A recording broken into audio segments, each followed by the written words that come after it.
This is After the Flag. Welcome to the TT Assen, which once again belongs to Pecco Bagnaia, the reigning world champion, delivered again at the Dutch TT. Lewis Suddaby and Simon Crafar, as always, will talk you through all of the key talking points, all of the incidents that contributed to the Dutch TT that we saw. And once again, it was Pecco Bagnaia that took the spoils.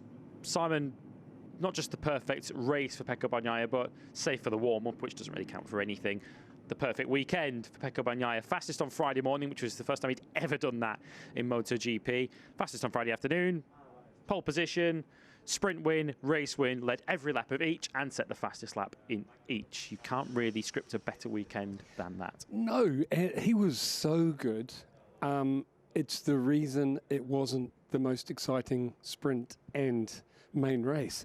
And you can't, say anything negative about Pecco. He just was so good that he stretched the field out. Everybody was trying, to get closer, but couldn't. He was just wonderful, really good.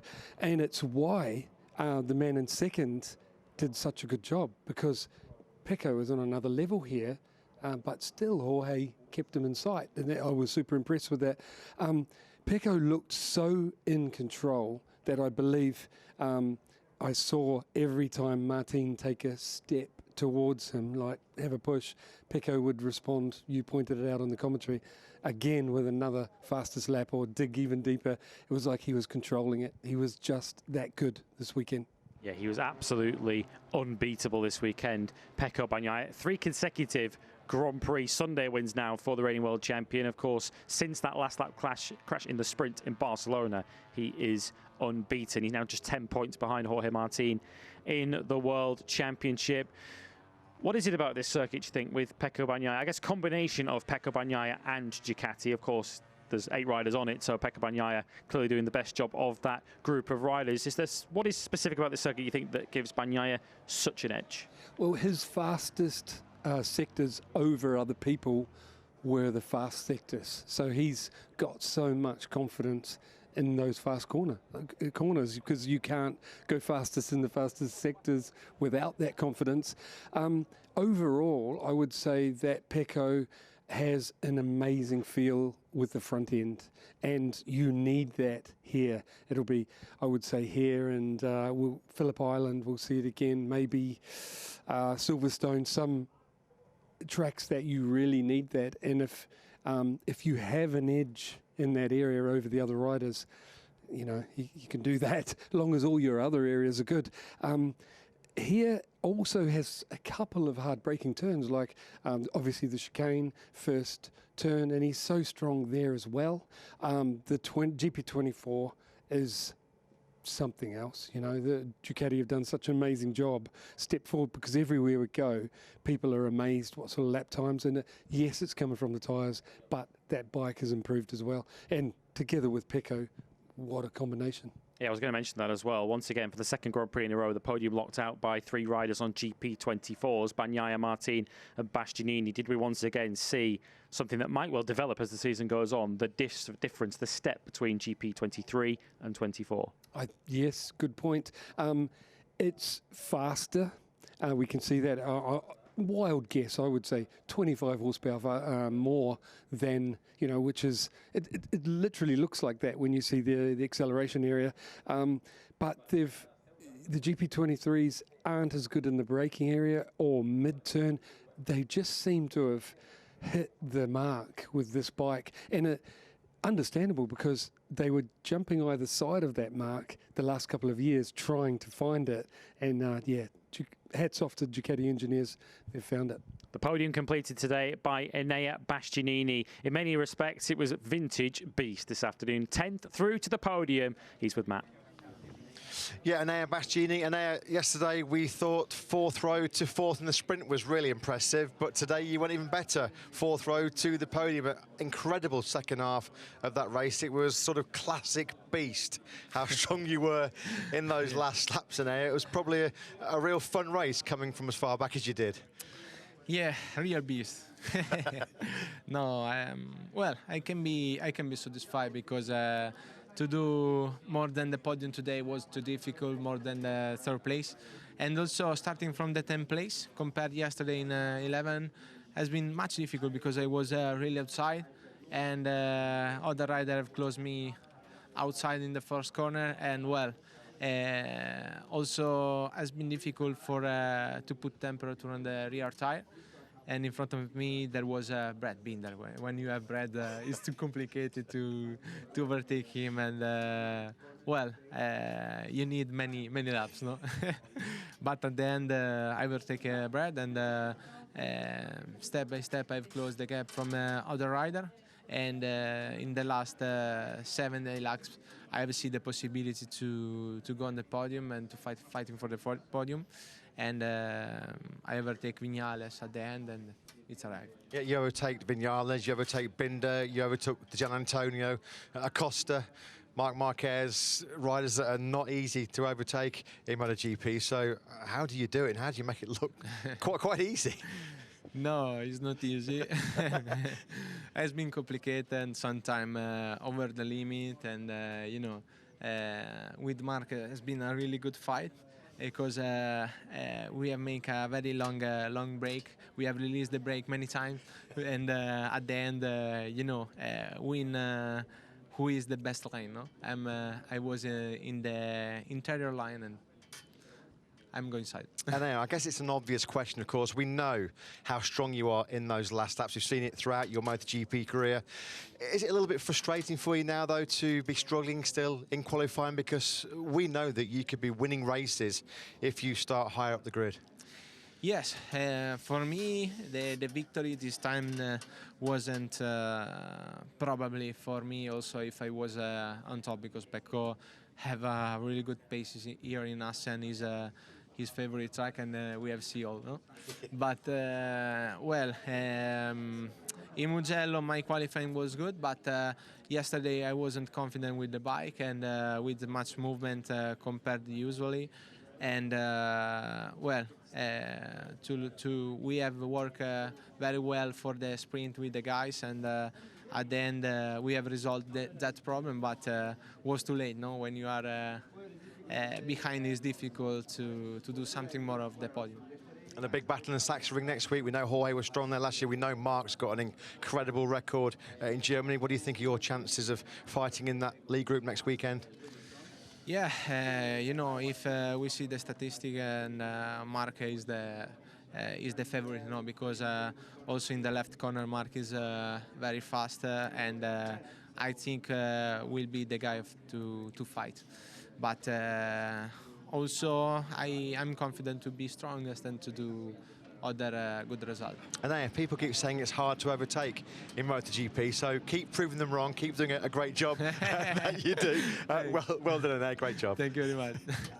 Yeah, the Beast certainly did this afternoon, through to third place from 10th. Of course, he very nearly did the same in the sprint yesterday, just ran out of time to try and chase down Maverick Viñales. I guess it's a double-edged sword, isn't it, for Enea and Bastianini? He's so strong at the end of races. I guess he's just missing that little step in qualifying just to give himself the best possible leg. Although, as he pointed out today, even if he'd started from pole position, he wouldn't have beaten Pecco. Well, I was looking at that, and he's being honest. And he's right, because at his best period in the race I was looking, he was still slower than Jorge and Pecco in front. So he's dead right. And I got to say, before we move on, he's a real win for KTM, no, for next year. He's good, and he just hasn't found the base setting coming in on Friday. So if he does that, he'll be away. Well, we knew from the first thing on Friday morning that Pecco Bagnaia was going to be tough to beat. The near-perfect weekend, victory in both the sprint and the race. The reigning world champion and your Dutch TT winner is with Matt.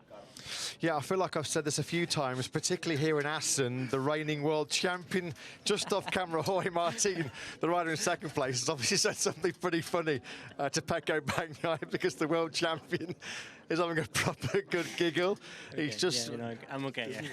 This is about the first time all weekend I've seen you actually lose your composure, Pecco. Are we okay? Are we good to go? Yeah, I was just about to say, I've lost count how many times I've said perfect Pecco here in Assen, and how many times I've said it over the last couple of years, but what a weekend, Pecco. Congratulations, fastest in all the practice sessions, an incredible lap time in qualifying, the sprint win, the Grand Prix win. Weekends just don't get any better than that, do they? Absolutely, was incredible from the start of the weekend. We approached it in the best way, and we just analyzed well what we did last year, and we started with the same, modifying the bike with the approach of last year, and it worked well because as soon as I started this weekend, I was feeling fantastic with the bike, and I had to say thanks to my team for that.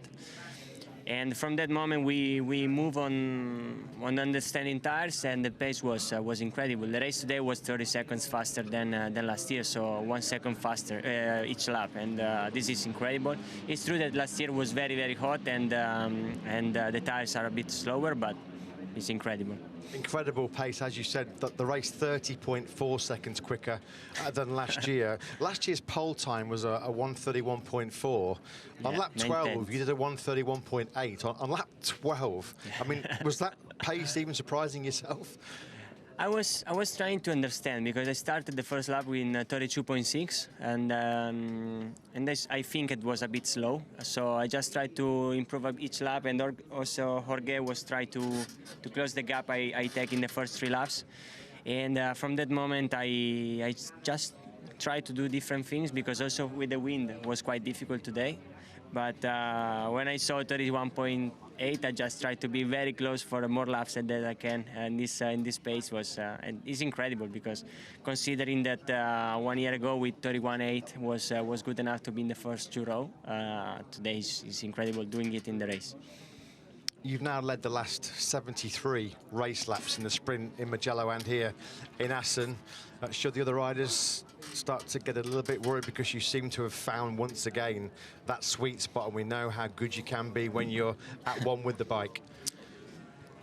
I don't know. Right now I never underestimate anyone. So I think now we'll move on in Sachsenring. That is a track where Olga last year won both races. So it's true that on Sunday we were very strong, maybe stronger, but he did a better job because he finished at in the front. So let's try.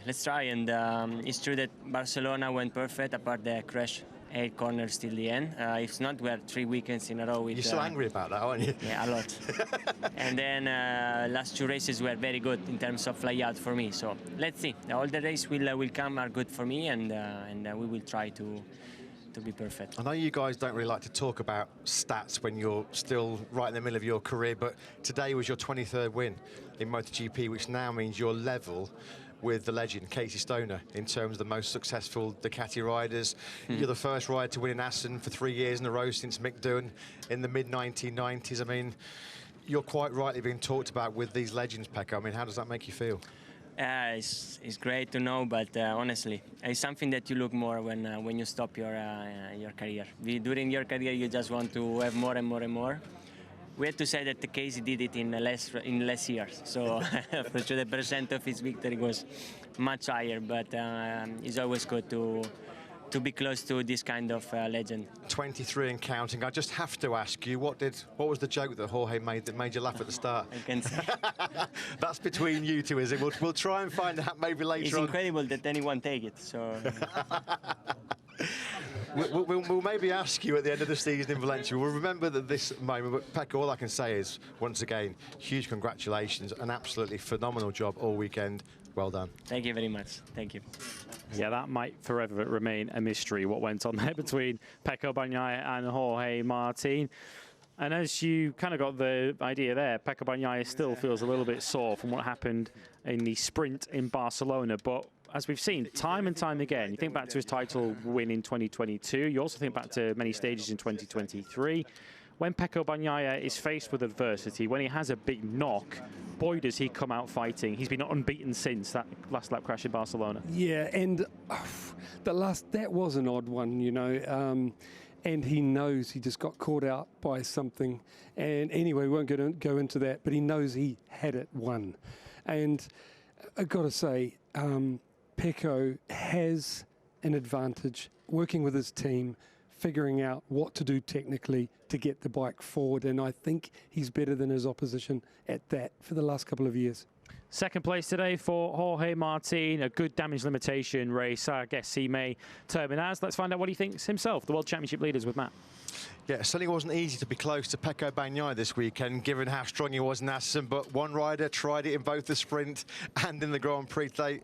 Jorge Martin, Jorge, you really did give everything you had to try and put the pressure on Pecco, particularly today. Your pace was incredible. We heard from Pecco the race over 30 seconds faster than last year. You gave your all, but just didn't quite have the speed. Yeah, well, I think I have no excuse today. You know, I only can congratulate Pecco for what he did. It was incredible. I feel really happy because I feel I was confident, I was fast, I was braking late, opening early, and doing really good corner speed. So I did my maximum. I feel I am a better rider than on Friday. So this is my target every weekend, trying to improve myself, trying to improve the bike, and I think we did our target. That was that. And the maximum I could take today was second. So I am happy, good points for championship, a really solid weekend.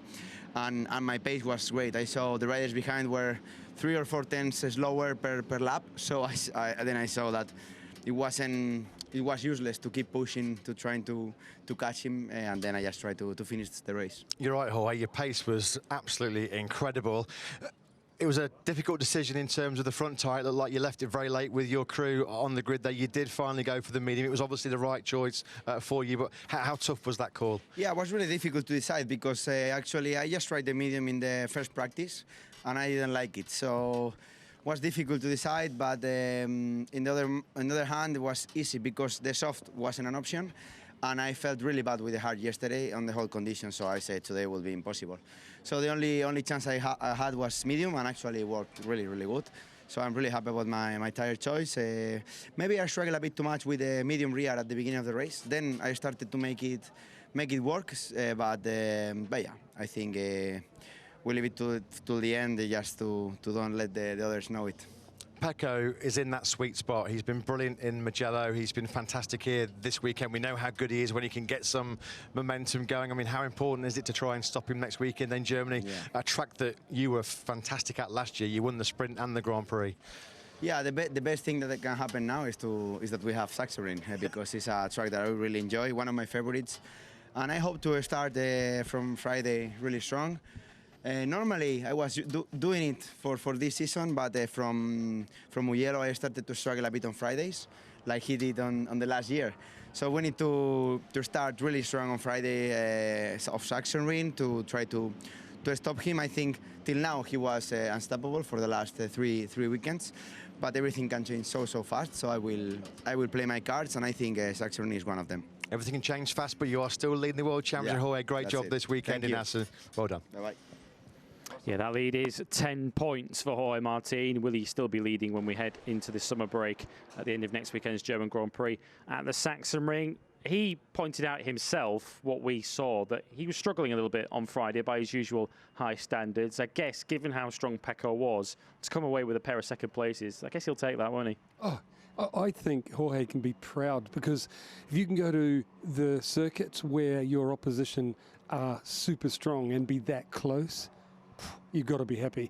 And there was, look, they came into the weekend and Pecco was comfortable with his machine on Friday. And it took Jorge till Saturday and then even Sunday to get the same sort of comfort, you know. So, but he did. That's the important thing. Where I would have said a year, 18 months ago, they probably wouldn't have figured it out. I think Jorge's learning and yeah, I think he did a great job. Can be really proud.